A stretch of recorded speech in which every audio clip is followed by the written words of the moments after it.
Mutual ಫಂಡ್ಗಳು ಮಾರುಕಟ್ಟೆ ಅಪಾಯಗಳಿಗೆ ಒಳಪಟ್ಟಿವೆ. ಆದರೆ ನೀವು ಯಾವಾಗಾದರೂ ಯೋಚಿಸಿದ್ದೀರಾ ಈ ಅಪಾಯಗಳು ಯಾವುವು ಎಂದು?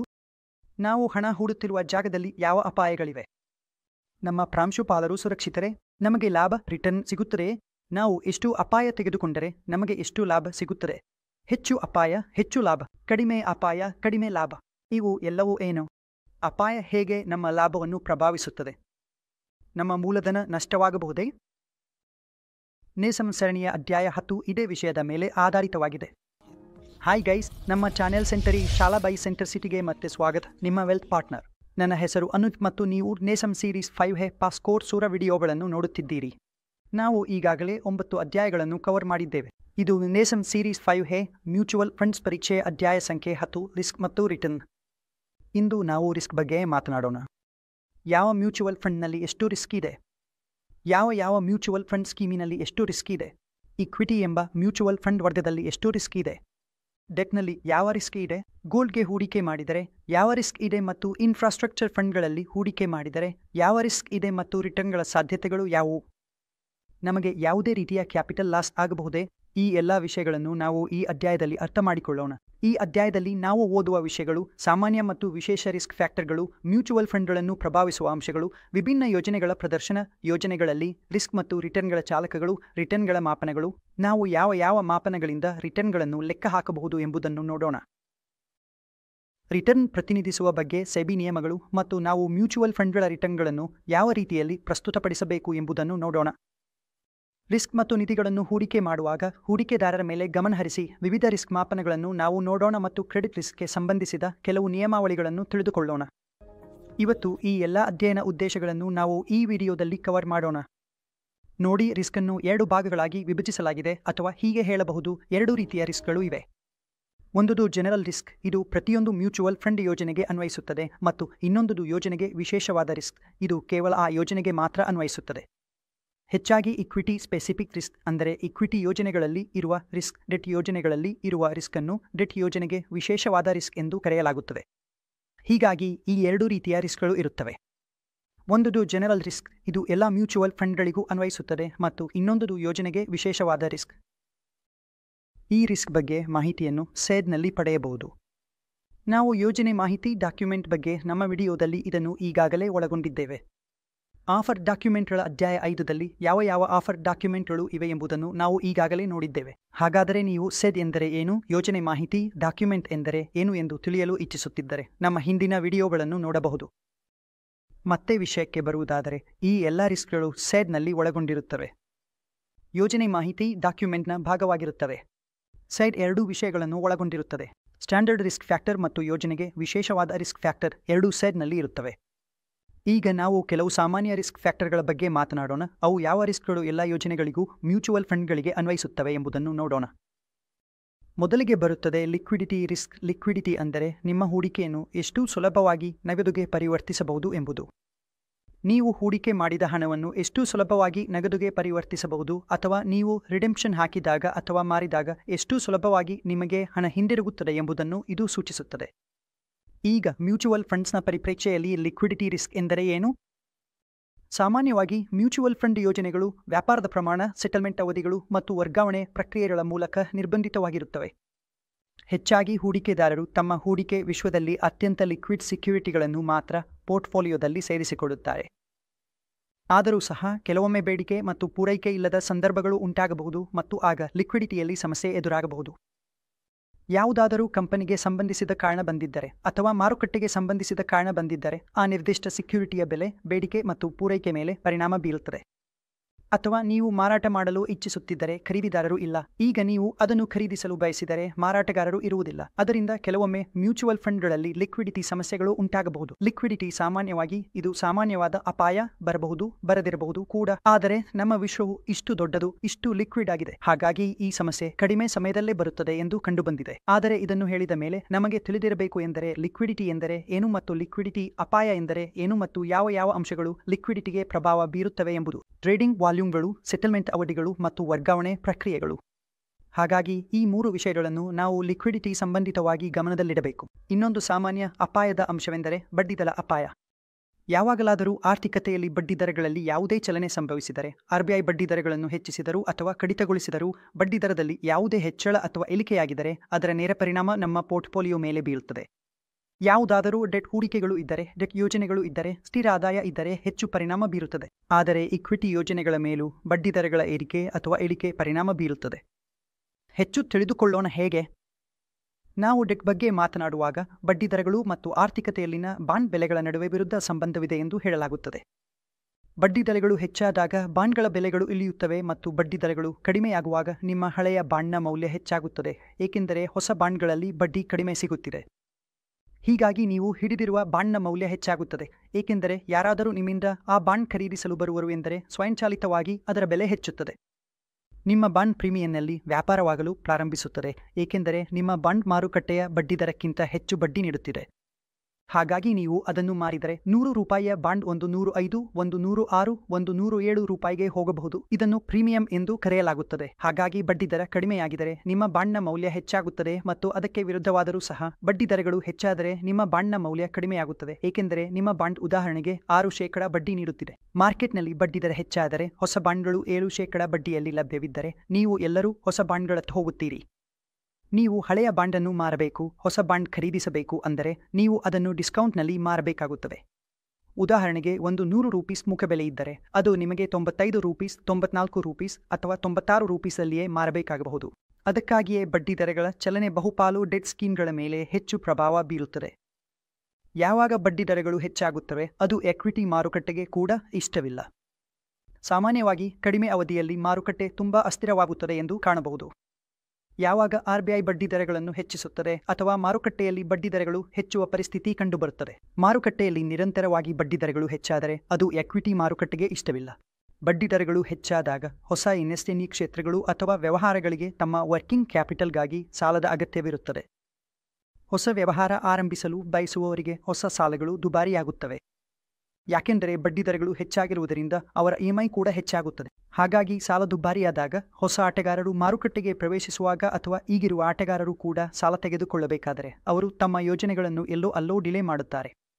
ಈ ಕಾರಣದಿಂದ ಕಂಪನಿಯ ಲಾಭದಾಯಕತೆ ಕೂಡ ಕಡಿಮೆಯಾಗುತ್ತದೆ ಮತ್ತು ಇದರಿಂದ ನೇರವಾಗಿ GDPಯ ಮೇಲೂ ಪರಿಣಾಮ ಬೀರುತ್ತದೆ, ಏಕೆಂದರೆ ಎಷ್ಟು ಹೆಚ್ಚು ವ್ಯವಹಾರಗಳು ಪ್ರಾರಂಭವಾಗುತ್ತವೆಯೋ ಅಷ್ಟು ಹೆಚ್ಚು ಸಾಮಾನ್ಯ ವಸ್ತುಗಳು ಮತ್ತು ಸೇವೆಗಳು ಉತ್ಪಾದನೆ ಆಗುತ್ತವೆ ಮತ್ತು ನಮ್ಮ ಆರ್ಥಿಕತೆ ಅಷ್ಟು ವೇಗವಾಗಿ ಮುಂದುವರಿಯುತ್ತದೆ. ಆದರೆ ಒಂದು ಆರ್ಥಿಕತೆಯಲ್ಲಿ ಬಡ್ಡಿದರಗಳು ಹೆಚ್ಚಾಗುತ್ತಾ ಇದ್ದರೆ ಅಥವಾ ನಿರಂತರವಾಗಿ ಹೆಚ್ಚಾಗುತ್ತಾ ಇದ್ದರೆ ಅದು ಎಲ್ಲೋ ಒಂದು ಕಡೆ ಪರಿಣಾಮ ಬೀರುತ್ತದೆ. ಇದರಿಂದ ಪ್ರಸ್ತುತ ಕಂಪನಿಗಳ ಲಾಭದಾಯಕತೆಗೂ ಮತ್ತು ಹೊಸ ಕಂಪನಿಗಳು ಆರಂಭವಾಗುವುದಕ್ಕೂ ಪರಿಣಾಮ ಬೀರುತ್ತದೆ. ಹಾಗಾಗಿ ನೋಡಿದರೆ ಬಡ್ಡಿದರಗಳು ತುಂಬಾ ದೊಡ್ಡ ಅಂಶವಾಗಿವೆ, ವಿಶೇಷವಾಗಿ ಷೇರು ಮಾರುಕಟ್ಟೆ ಮತ್ತು ಡೆಟ್ ಸಂಬಂಧಿತ ಹೂಡಿಕೆಗಳಲ್ಲಿ.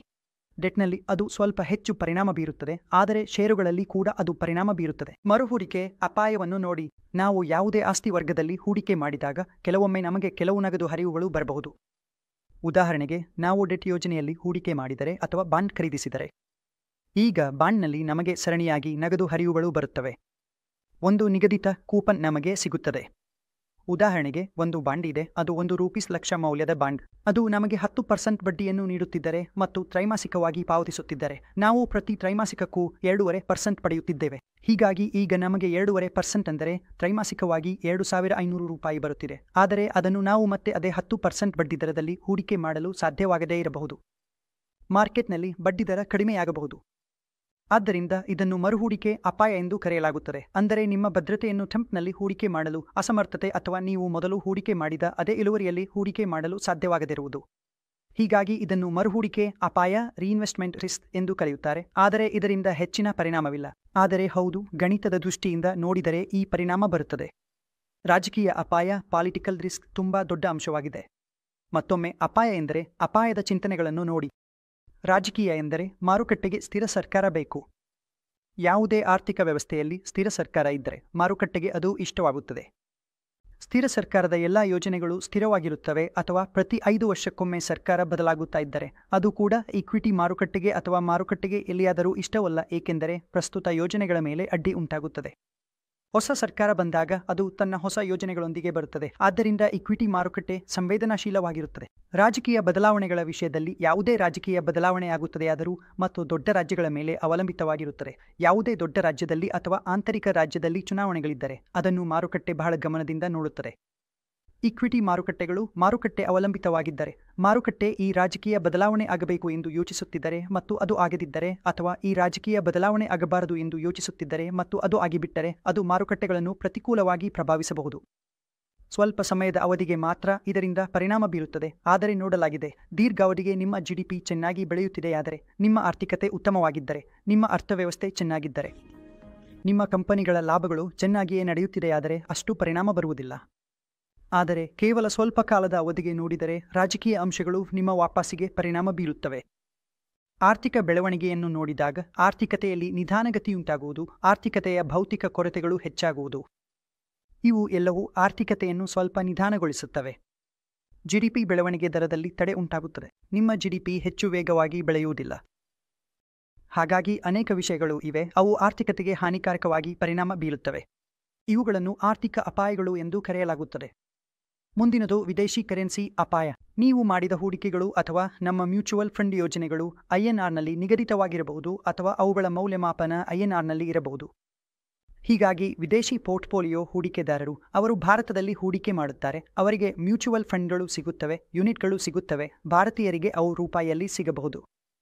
ಮತ್ತು ಸಾಧ್ಯವಿದೆ ಕರೆನ್ಸಿ ಚಲನವಲನದಿಂದಾಗಿ ಹೆಚ್ಚಿನ ಬೇಡಿಕೆ ಮತ್ತು ಪೂರೈಕೆಯಿಂದ ಅವರಿಗೆ ಅವರ ಕರೆನ್ಸಿಯಲ್ಲಿ ನಿಜವಾದ ಮೌಲ್ಯ ಅಷ್ಟಾಗಿ ಸಿಗದಿರಬಹುದು, ಕಡಿಮೆ ಸಿಗಬಹುದು ಅಥವಾ ಹೆಚ್ಚು ಸಿಗಬಹುದು. ಹೀಗಾಗಿ ವಿದೇಶಿ ಪೋರ್ಟ್ಫೋಲಿಯೋ ಹೂಡಿಕೆದಾರರಿಗೆ ಭಾರತದಲ್ಲಿ ಹೂಡಿಕೆ ಮಾಡುವುದರಲ್ಲಿ ಇದು ಒಂದು ರೀತಿಯ ಅಪಾಯವಾಗಿದೆ. ಯಾಕೆಂದರೆ ಭಾರತೀಯ ಮ್ಯೂಚುವಲ್ ಫಂಡ್ ಯೋಜನೆಗಳು ಎಲ್ಲವೂ ರೂಪಾಯಿಯಲ್ಲಿ ನಿಗದಿಯಾಗಿವೆ ಮತ್ತು ಅವರ ಕರೆನ್ಸಿ ರೂಪಾಯಿಗೆ ವಿರುದ್ಧವಾಗಿ ಮೌಲ್ಯ ಕುಗ್ಗಿದರೆ, ರಿಡೆಂಪ್ಷನ್ ಸಮಯದಲ್ಲಿ ಅವರು ಒಂದು 100 ರೂಪೀಸ್ ರಿಡೀಮ್ ಮಾಡಿದರೂ ಅವರ ಕರೆನ್ಸಿ ಉದಾಹರಣೆಗೆ 2% ಮಟ್ಟಿಗೆ ಮೌಲ್ಯ ಕುಗ್ಗಿದರೆ ಅವರಿಗೆ ಕೇವಲ 98 ರೂಪೀಸ್ ಮಾತ್ರ ಸಿಗಬಹುದು. ಇಲ್ಲಿ ಲಾಭ ಉಂಟಾಗಿದೆ, ಆದರೆ ಕರೆನ್ಸಿ ಅಸಮತೋಲನದ ಕಾರಣ ಅವರ ಲಾಭ ಕಡಿಮೆಯಾಗಿದೆ. ಹೆಚ್ಚಾಗಬಹುದು ಕೂಡ. ಇದನ್ನು ವಿದೇಶಿ ಕರೆನ್ಸಿ ಅಪಾಯ ಎಂದು ಕರೆಯುತ್ತಾರೆ. ನಿಮ್ಮ ಯೂನಿಟ್ಗಳ ವ್ಯವಹಾರವನ್ನು ಸ್ಟಾಕ್ ಎಕ್ಸ್ಚೇಂಜ್ಗಳ ಮೂಲಕ ಮಾಡುವಾಗ ಇರುವ ಅಪಾಯ. ಇಂದು ನಾವು ಸ್ಟಾಕ್ ಎಕ್ಸ್ಚೇಂಜ್ ಮೂಲಕ ಯೂನಿಟ್ಗಳನ್ನು ಖರೀದಿಸುತ್ತೇವೆ. ಮ್ಯೂಚುವಲ್ ಫಂಡ್ಗಳಿಗೆ ಬಿಎಸ್ಸಿಯಲ್ಲಿ ಸ್ಟಾರ್ ಎನ್ಎಫ್ ಇದೆ ಮತ್ತು ಎನ್ಎಸ್ಸಿಯಲ್ಲಿ ಎನ್ಎಸ್ಟಿ ಎನ್ಎಫ್ ಇದೆ. ಇವೆರಡೂ ಅಪಾಯವಿಲ್ಲ ಎಂದು ಹೇಳಲಾಗದು, ಇದರಲ್ಲಿ ಅಪಾಯ ಇದೆ. ಆದರೆ ಕೆಲವೊಮ್ಮೆ ಯಾವುದೇ ವೇದಿಕೆಯಲ್ಲಿ ಯಾವುದೇ ತೊಂದರೆ ಉಂಟಾಗಬಹುದು. ಆರ್ಡರ್ ಪ್ರೊಸೆಸಿಂಗ್ನಲ್ಲಿ, ಸೆಟಲ್ಮೆಂಟ್ನಲ್ಲಿ, ಕ್ಲಿಯರಿಂಗ್ ಸಹಕಾರದಲ್ಲಿ, ಡೇಟಾ ಕಳುಹಿಸುವಲ್ಲಿ ಕೆಲವು ಅಪಾಯಗಳು ಇವೆ. ಆದರೆ ಇಲ್ಲಿ ಹೆಚ್ಚಿನ ವ್ಯವಹಾರಗಳು ಬಹಳ ಸ್ಮೂತ್ ಆಗಿ ಪ್ರಕ್ರಿಯೆಯಾಗುತ್ತವೆ. ಆದರೆ ಯಾವಾಗಲಾದರೂ ಯಾವುದೇ ಅಪಾಯ ಉಂಟಾದರೆ ಅದಕ್ಕಾಗಿ ಎನ್ಐಸಿಎಂ ಇದನ್ನು ಸಾಮಾನ್ಯ ಅಪಾಯ ವರ್ಗದಲ್ಲಿ ಸೇರಿಸಿದೆ ಮತ್ತು ನಾವು ಇದನ್ನು ತಿಳಿದುಕೊಳ್ಳಬೇಕು. ಮತ್ತು ಮ್ಯೂಚುವಲ್ ಫಂಡ್ಗಳಿಗೆ ಇದರ ಮೇಲೆ ಯಾವುದೇ ನಿಯಂತ್ರಣವಿಲ್ಲ. ಮ್ಯೂಚುವಲ್ ಫಂಡ್ ಕಂಪನಿಗಳ ಪ್ರೊಸೆಸಿಂಗ್ ಅನ್ನು ಬಿಎಸ್ಟಿ ಮತ್ತು ಎನ್ಎಸ್ಟಿ ಮಾಡುತ್ತಿವೆ. ಆದ್ದರಿಂದ ಕೆಲವೊಮ್ಮೆ ವಹಿವಾಟಿನಲ್ಲಿ ವಿಳಂಬವಾದರೆ ಮ್ಯೂಚುವಲ್ ಫಂಡ್ಗಳು ಅದರ ಬಗ್ಗೆ ಏನನ್ನೂ ಮಾಡಲು ಸಾಧ್ಯವಿಲ್ಲ. ನಾನು ಮ್ಯೂಚುವಲ್ ಫಂಡ್ ಕಂಪನಿಯ ಬಗ್ಗೆ ಮಾತನಾಡುತ್ತಿದ್ದೇನೆ. ಹಾಗಾಗಿ ಇದು ಮತ್ತೊಂದು ರೀತಿಯ ಅಪಾಯ. ಇವು ಸಾಮಾನ್ಯ ಅಪಾಯದ ಅಂಶಗಳು ಎಲ್ಲ ಸ್ಕೀಮ್ಗಳಿಗೂ ಅನ್ವಯವಾಗುತ್ತವೆ. ಈಗ ನಾವು ಸ್ಕೀಮ್ ಸ್ಪೆಸಿಫಿಕ್ ಅಪಾಯದ ಅಂಶಗಳ ಬಗ್ಗೆ ಮಾತನಾಡೋಣ. ಇದರಲ್ಲಿ ಮೊದಲನೆಯದಾಗಿ ಬರುತ್ತದೆ ಇಕ್ವಿಟಿ ಮತ್ತು ಇಕ್ವಿಟಿ ಸಂಬಂಧಿತ ಸಾಧನಗಳ ಅಪಾಯ. ಇಕ್ವಿಟಿಗಳಲ್ಲಿ ಹಣ ಹೋದಾಗ ಅಥವಾ ಇಕ್ವಿಟಿ ಸಂಬಂಧಿತ ಸಾಧನಗಳಲ್ಲಿ ನಮ್ಮ ಪೋರ್ಟ್ಫೋಲಿಯೋ ನಷ್ಟದಲ್ಲಿಗೂ ಹೋಗಬಹುದೇ? ನಮ್ಮ ಮೂಲಧನ ನಷ್ಟವಾಗುವ ಸಾಧ್ಯತೆಗಳಿವೆಯೇ? ಅಥವಾ ನಾವು ಎಷ್ಟು ಅಪಾಯ ತೆಗೆದುಕೊಳ್ಳುತ್ತೇವೆಂದರೆ ಎಷ್ಟು ವಾಪಸ್ಸು ಸಿಗುತ್ತದೆ? ನಿಜವಾಗಿಯೂ ಅಪಾಯ ಇದೆ. ಏನು? ಒಬ್ಬರು ಮೇಜರ್ ಆಗುವುದು ಹೇಗೆ? ಹಾಗಾದರೆ ಇದನ್ನೆಲ್ಲ ನಾವು ತಿಳಿದುಕೊಳ್ಳೋಣ. ಇಕ್ವಿಟಿ ಮತ್ತು ಇಕ್ವಿಟಿ ಸಂಬಂಧಿತ ಸಾಧನಗಳು ತುಂಬಾ ಅಸ್ಥಿರವಾಗಿವೆ ಮತ್ತು ದಿನನಿತ್ಯದ ಮೌಲ್ಯ ಬದಲಾವಣೆಗಳಿಗೆ ಒಳಪಡುವವು. ಅವುಗಳ ಬೆಲೆಯ ಏರಿಳಿತ ದಿನನಿತ್ಯವೂ ಆಗುತ್ತದೆ. ಅದು ಬೇಡಿಕೆ ಮತ್ತು ಪೂರೈಕೆಯ ಮೇಲೆ ಅವಲಂಬಿತವಾಗಿರುತ್ತದೆ. ಯಾವುದೇ ಇಕ್ವಿಟಿಯಾಗಿರಲಿ, ಯಾವ ಕಂಪನಿಯದ್ದಾಗಿರಲಿ, ಯಾವ ಮಾರ್ಕೆಟ್ ಪರಿಸ್ಥಿತಿಯಾಗಿರಲಿ. ಉದಾಹರಣೆಗೆ ನಾನು ಎಸ್ಬಿಐ ಬ್ಯಾಂಕ್ ಬಗ್ಗೆ ಮಾತನಾಡುತ್ತಿದ್ದೇನೆ. ಇಂದು ಎಸ್ಬಿಐಯಲ್ಲಿ ಉತ್ತಮ ಬೇಡಿಕೆ ಇದೆ ಅಥವಾ ಕಂಪನಿಯ ಫಲಿತಾಂಶಗಳು ಮಾರುಕಟ್ಟೆ ನಿರೀಕ್ಷಿಸಿದ್ದಕ್ಕಿಂತ ಉತ್ತಮವಾಗಿದ್ದರೆ ಆ ಸ್ಟಾಕ್ ಏರಿಕೆಯಾಗುತ್ತದೆ ಮತ್ತು ಹೂಡಿಕೆದಾರರಿಗೆ ಉತ್ತಮ ಲಾಭ ದೊರೆಯುತ್ತದೆ. ಆದರೆ ತ್ರೈಮಾಸಿಕ ಫಲಿತಾಂಶಗಳು ಉತ್ತಮವಾಗಿರದಿದ್ದರೆ ಆ ಸ್ಟಾಕ್ ಕೆಳಗೆ ಬರುವ ಸಾಧ್ಯತೆ ಇದೆ ಅಥವಾ ಕಂಪನಿಯ ಆದಾಯ ನಿರಂತರವಾಗಿ ಹೆಚ್ಚಾಗುತ್ತಿಲ್ಲ ಅಥವಾ ಯಾವುದಾದರೂ ಕಾರಣದಿಂದ ಕಂಪನಿಗೆ ನಷ್ಟವಾಗುತ್ತಿದೆಯಾದರೆ ಅದು ಸಹ ನಿಮ್ಮ ಪೋರ್ಟ್ಫೋಲಿಯೋ ಮೇಲೆ ಪರಿಣಾಮ ಬೀರುತ್ತದೆ. ಅದಕ್ಕಾಗಿಯೇ ಫಂಡ್ ಮ್ಯಾನೇಜರ್ಗಳು ತುಂಬಾ ಜಾಗೃತಿಯಿಂದ ನಿಮಗಾಗಿ ಪೋರ್ಟ್ಫೋಲಿಯೋ ಆಯ್ಕೆ ಮಾಡುತ್ತಾರೆ. ಕೆಲವು ರಿಸ್ಕ್ಗಳು ಇವೆ, ಅವುಗಳನ್ನು ಫಂಡ್ ಮ್ಯಾನೇಜರ್ ತಮ್ಮ ಸಾಮರ್ಥ್ಯದಿಂದ ನಿಮ್ಮ ರಿಸ್ಕ್ ಅನ್ನು ವಿಭಿನ್ನಗೊಳಿಸಿ ಅಥವಾ ಕಡಿಮೆ ಮಾಡುತ್ತಾರೆ. ಕೆಲವು ರಿಸ್ಕ್ಗಳು ಇವೆ, ಅವುಗಳನ್ನು ನಾವು ಕಡಿಮೆ ಮಾಡಲಾಗದು. ಅವನು ಮುಂದೆ ಅಧ್ಯಯನ ಮಾಡುತ್ತಾನೆ, ಅವು ಏನು ಆಗುತ್ತವೆ. ಆದರೆ ಎಸ್ ಇಕ್ವಿಟಿಯಲ್ಲಿ ಈ ಚಿಂತನೆಯು ಇಕ್ವಿಟಿಗಳಲ್ಲಿ ಇದೆ, ಅಂದರೆ ಅವು ತುಂಬಾ ಅಸ್ಥಿರವಾಗಿವೆ ಎಂಬುದು. ಅವುಗಳ ಬೆಲೆಗಳು ಯಾವಾಗಲೂ ಬದಲಾಗುತ್ತಿರುತ್ತವೆ ಮತ್ತು ಅದು ಆರ್ಥಿಕ ಪರಿಸ್ಥಿತಿಗಳ ಮೇಲೂ ಅವಲಂಬಿತವಾಗಿರುತ್ತದೆ. ಮತ್ತೊಮ್ಮೆ ರಾಜಕೀಯ ಪರಿಸ್ಥಿತಿಗಳ ಬಗ್ಗೆ ನಾವು ಮಾತನಾಡಿದ್ದೇವೆ. ರಾಜಕೀಯ ಪರಿಸ್ಥಿತಿಗಳ ಮೇಲೂ ಅದು ಅವಲಂಬಿತವಾಗಿರುತ್ತದೆ, ಬಡ್ಡಿದರಗಳ ಮೇಲೂ ಅವಲಂಬಿತವಾಗಿರುತ್ತದೆ. ಆದರೆ ಆರ್ಥಿಕತೆಯಲ್ಲಿ ಬದಲಾವಣೆ ಬಂದರೂ ಮೊದಲ ಪ್ರಭಾವ ಇಕ್ವಿಟಿ ಮಾರುಕಟ್ಟೆಗಳಲ್ಲಿ ಕಾಣಿಸುತ್ತದೆ. 2008ರಲ್ಲಿ ಸಬ್ಪ್ರೈಮ್ ಸಂಕಷ್ಟ ಉಂಟಾಯಿತು. ನಮ್ಮ ಇಕ್ವಿಟಿ ಮಾರುಕಟ್ಟೆಗೆ ಅದರ ಪ್ರಭಾವ ಬಿದ್ದಿತ್ತು. ಅದಾದ ನಂತರ 2014ರಲ್ಲಿ ಎನ್ಡಿಎ ಸರ್ಕಾರ ಬಂದಾಗ ನಮ್ಮ ಇಕ್ವಿಟಿ ಮಾರುಕಟ್ಟೆ ಏರಿಕೆಯಾಗಿತ್ತು. 2008ರಲ್ಲಿ ಸಬ್ಪ್ರೈಮ್ ಸಂಕಷ್ಟದಿಂದ ಇಕ್ವಿಟಿ ಮಾರುಕಟ್ಟೆ ಕುಸಿತವಾಯಿತು. ಇತ್ತೀಚಿನ ಉದಾಹರಣೆಗೆ 2020ರಲ್ಲಿ ಕೋವಿಡ್ ಬಂದ ಕೂಡಲೇ ಮಾರುಕಟ್ಟೆ 35% ಇಳಿಕೆಯಿಂದ 14,000 ನಿಫ್ಟಿ 7,500ಕ್ಕೆ ಬಂತು. ಆದರೆ ಮತ್ತೆ ತುಂಬಾ ಚೆನ್ನಾಗಿ ಯೂಟರ್ನ್ ತೆಗೆದುಕೊಂಡಿತು, ಏಕೆಂದರೆ ನಮ್ಮ ಫಂಡಮೆಂಟಲ್ಸ್ ಉತ್ತಮವಾಗಿವೆ. ಆದರೆ ಮತ್ತೆ ಕಡಿಮೆ ಅವಧಿಯಲ್ಲಿ ಇಕ್ವಿಟಿ ಮತ್ತು ಇಕ್ವಿಟಿ ಸಂಬಂಧಿತ ಸಾಧನಗಳು ಅಪಾಯಕಾರಿಯಾಗಿವೆ ಮತ್ತು ಅಸ್ಥಿರವಾಗಿಯೂ ಇರುತ್ತವೆ. ಅದಕ್ಕಾಗಿಯೇ ಹೇಳಲಾಗುತ್ತದೆ, ನೀವು ಇಕ್ವಿಟಿಯಲ್ಲಿ ಹೂಡಿಕೆ ಮಾಡುತ್ತಿರುವಾಗ ನಿಮ್ಮ ಗುರಿಯನ್ನು ದೀರ್ಘಕಾಲದವರೆಗೆ ಇಟ್ಟುಕೊಳ್ಳಿ. ಒಂದು ಆರ್ಥಿಕತೆಗೆ ಒಂದು ವ್ಯವಹಾರ ಚಕ್ರವನ್ನು ಪೂರ್ಣಗೊಳಿಸಲು ಅವಕಾಶ ನೀಡಿ. ಮಂದಿ ಪುನಶ್ಚೇತನ ಕುಸಿತ ಎಲ್ಲವೂ ಆದ ನಂತರ 8 ವರ್ಷಗಳಲ್ಲಿ ಇಕ್ವಿಟಿಗಳು ನಿಮಗೆ ಉತ್ತಮ ಪ್ರದರ್ಶನ ನೀಡುತ್ತವೆ ಮತ್ತು ಇದನ್ನು ನೋಡಲಾಗಿದೆ. ಯಾರಾದರೂ ವ್ಯಕ್ತಿ 10 ವರ್ಷಗಳ ಕಾಲ ಇಕ್ವಿಟಿಯಲ್ಲಿ ಹೂಡಿಕೆ ಮಾಡಿಕೊಂಡಿದ್ದರೆ ಅವನಿಗೆ ನಷ್ಟದಲ್ಲಿ ವಾಪಸು ಸಿಗುವ ಸಾಧ್ಯತೆ ತುಂಬಾ ಕಡಿಮೆ. ಅದಕ್ಕಾಗಿಯೇ ನೀವು ಇಕ್ವಿಟಿಗಳಲ್ಲಿ ಹೂಡಿಕೆ ಮಾಡುತ್ತಿದ್ದರೆ ದೀರ್ಘಕಾಲ ಹೂಡಿಕೆ ಮಾಡಿಯೇ ಇರಿ ಮತ್ತು ಇದು ಇಕ್ವಿಟಿಯಲ್ಲಿರುವ ಅಪಾಯ. ನಾನು ನಿಮಗೆ ವಿವರಿಸಿದ್ದೇ ಇದಾಗಿದೆ. ಈಗ ಶಾರ್ಟ್ ಸೆಲ್ಲಿಂಗ್ಗೆ ಸಂಬಂಧಿಸಿದ ಅಪಾಯಗಳ ಬಗ್ಗೆ ಮಾತಾಡೋಣ. ಅದಕ್ಕಿಂತ ಮೊದಲು ನಾವು ಅರ್ಥ ಮಾಡಿಕೊಳ್ಳಬೇಕು, ಶಾರ್ಟ್ ಸೆಲ್ಲಿಂಗ್ ಅಂದರೆ ಏನು. ನೋಡಿ, ನೀವು ಮಾರುಕಟ್ಟೆಯಲ್ಲಿ ಟ್ರೇಡ್ ಮಾಡುತ್ತಿರುವಾಗ ನೀವು ಒಂದು ಶೇರ್ ಅನ್ನು ಮಾರಬಹುದು ಖರೀದಿ ಸ್ಥಾನವಿಲ್ಲದೆ.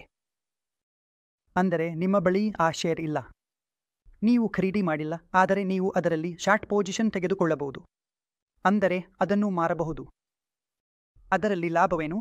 ಅದರಲ್ಲಿ ಹೂಡಿಕೆದಾರನ ಲಾಭವೆಂದರೆ ನೀವು ಆ ಶೇರ್ ಅನ್ನು ಶಾರ್ಟ್ ಮಾಡಿದಾಗ ಅಥವಾ ಮೈನಸ್ ಮಾಡಿದಾಗ ಆ ಶೇರ್ ಬೆಲೆ ಕೆಳಗೆ ಬಂತು ಅಂದರೆ ಅದು ಎಷ್ಟು ಕೆಳಗೆ ಬರುತ್ತೋ ಅಷ್ಟು ನಿಮಗೆ ಲಾಭವಾಗುತ್ತದೆ. ಮಾರುಕಟ್ಟೆಯಲ್ಲಿ 2 ರೀತಿಯಲ್ಲಿ ಹಣ ಸಂಪಾದಿಸಬಹುದು. ನೀವು ಖರೀದಿ ಮಾಡಿದರೆ ಮೇಲೆ ಮಾರಾಟ ಮಾಡಿ ಹಣ ಸಂಪಾದಿಸಬಹುದು, ಇದನ್ನು ನಾವು ಲಾಂಗ್ ಎನ್ನುತ್ತೇವೆ. ಮತ್ತು ನೀವು ಶಾರ್ಟ್ ಮಾಡಿದರೆ, ಅಂದರೆ ಯಾವುದೇ ಶೇರ್ನಲ್ಲಿ ಶಾರ್ಟ್ ಪೊಸಿಷನ್ ತೆಗೆದುಕೊಂಡರೆ ಅದನ್ನು ಮಾರಿದರೆ ಆ ಶೇರ್ ಎಷ್ಟು ಕೆಳಗೆ ಬೀಳುತ್ತದೋ ಅಷ್ಟು ನಿಮಗೆ ಲಾಭವಾಗುತ್ತದೆ. ಕೆಳಗೆ ನೀವು ಅದನ್ನು ಸ್ಕ್ವೇರ್ ಆಫ್ ಮಾಡಬೇಕಾಗುತ್ತದೆ. ಇದರಲ್ಲಿ ಅಪಾಯವೇನು? ಶಾರ್ಟ್ ಸೆಲ್ಲಿಂಗ್ನಲ್ಲಿ ಅಪಾಯವೇನು? ಅಪಾಯವೆಂದರೆ ನೀವು ಆ ನಿರ್ದಿಷ್ಟ ಸೆಕ್ಯೂರಿಟಿ ಅಥವಾ ಶೇರ್ ಅನ್ನು ಶಾರ್ಟ್ ಮಾಡಿದ್ದಾರೆ, ಅಂದರೆ ಮಾರಾಟ ಮಾಡಿದ್ದಾರೆ, ಆದರೆ ಆ ಶೇರ್ ಬೆಲೆ ಮೇಲೆ ಹೋಗುತ್ತದೆ. ಹಾಗೆ ನಾವು ಶೇರ್ ಖರೀದಿ ಮಾಡಿದಾಗ ಬೆಲೆ ಕೆಳಗೆ ಬಂದರೆ ನಮಗೆ ನಷ್ಟವಾಗಲು ಪ್ರಾರಂಭವಾಗುತ್ತದೆ.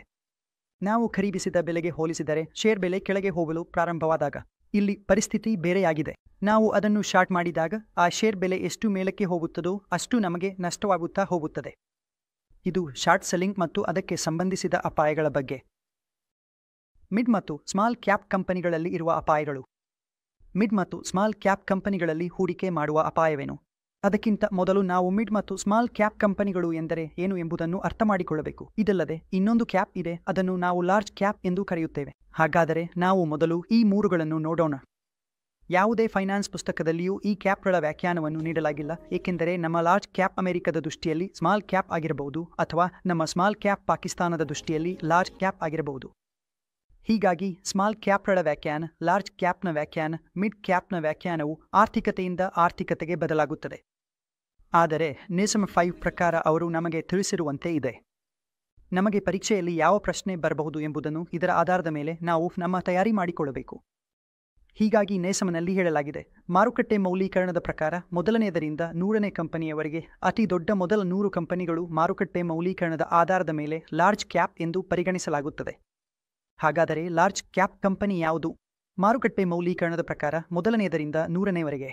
ಮತ್ತು ಮಾರುಕಟ್ಟೆ ಮೌಲ್ಯೀಕರಣ ಎಂದರೆ ಏನು? ಸ್ಟಾಕ್ ಬೆಲೆಯನ್ನು ಔಟ್ಸ್ಟ್ಯಾಂಡಿಂಗ್ ಷೇರುಗಳ ಸಂಖ್ಯೆ ಅಥವಾ ಮಾರುಕಟ್ಟೆಯಲ್ಲಿ ಉಚಿತವಾಗಿ ತೇಲುತ್ತಿರುವ ಷೇರುಗಳ ಸಂಖ್ಯೆಯಿಂದ ಗುಣಿಸಿದರೆ ಮಾರುಕಟ್ಟೆ ಮೌಲ್ಯೀಕರಣ ಸಿಗುತ್ತದೆ.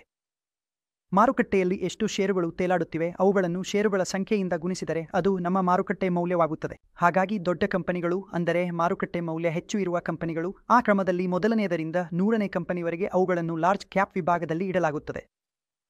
ಇದಾದ ನಂತರ 2ನೇ ವರ್ಗವಾಗಿದ್ದು ಅದು ಮಿಡ್ ಕ್ಯಾಪ್. ಮಾರುಕಟ್ಟೆ ಮೌಲ್ಯೀಕರಣದ ಪ್ರಕಾರ 101ನೇ ಕಂಪನಿಯಿಂದ 250ನೇ ಕಂಪನಿವರೆಗೆ ಅವುಗಳನ್ನು ಮಿಡ್ ಕ್ಯಾಪ್ ಎಂದು ಪರಿಗಣಿಸಲಾಗುತ್ತದೆ. ಅವುಗಳು ಮಿಡ್ ಕ್ಯಾಪ್ ವರ್ಗದಲ್ಲಿ ಬಿದ್ದಿರುತ್ತವೆ. ಮತ್ತು 251ನೇ ಕಂಪನಿಯಿಂದ ಉಳಿದ ಎಲ್ಲ ಕಂಪನಿಗಳು ಸ್ಮಾಲ್ ಕ್ಯಾಪ್ ವರ್ಗಕ್ಕೆ ಸೇರುತ್ತವೆ. ಹಾಗಾಗಿ NISM ಪರೀಕ್ಷೆಯಲ್ಲಿ ಪ್ರಶ್ನೆ ಬಂದರೆ ಮಿಡ್ ಕ್ಯಾಪ್ ಕಂಪನಿಗಳ ಮಾರುಕಟ್ಟೆ ಮೌಲ್ಯೀಕರಣ ಎಲ್ಲಿಗೆ ಬರುತ್ತದೆ ಎಂದು ನಾವು ಸುಲಭವಾಗಿ ಉತ್ತರಿಸಬಹುದು. ಮೊದಲ 200 ಕಂಪನಿಗಳು ಲಾರ್ಜ್ ಕ್ಯಾಪ್, 101ರಿಂದ 250ರವರೆಗೆ ಮಿಡ್ ಕ್ಯಾಪ್ ಮತ್ತು 250 ನಂತರ ಉಳಿದ ಎಲ್ಲವೂ ಸ್ಮಾಲ್ ಕ್ಯಾಪ್ ಆಗಿವೆ. ಈಗ ಮಿಡ್ ಮತ್ತು ಸ್ಮಾಲ್ ಕ್ಯಾಪ್ನಲ್ಲಿ ಅಪಾಯವೇನು?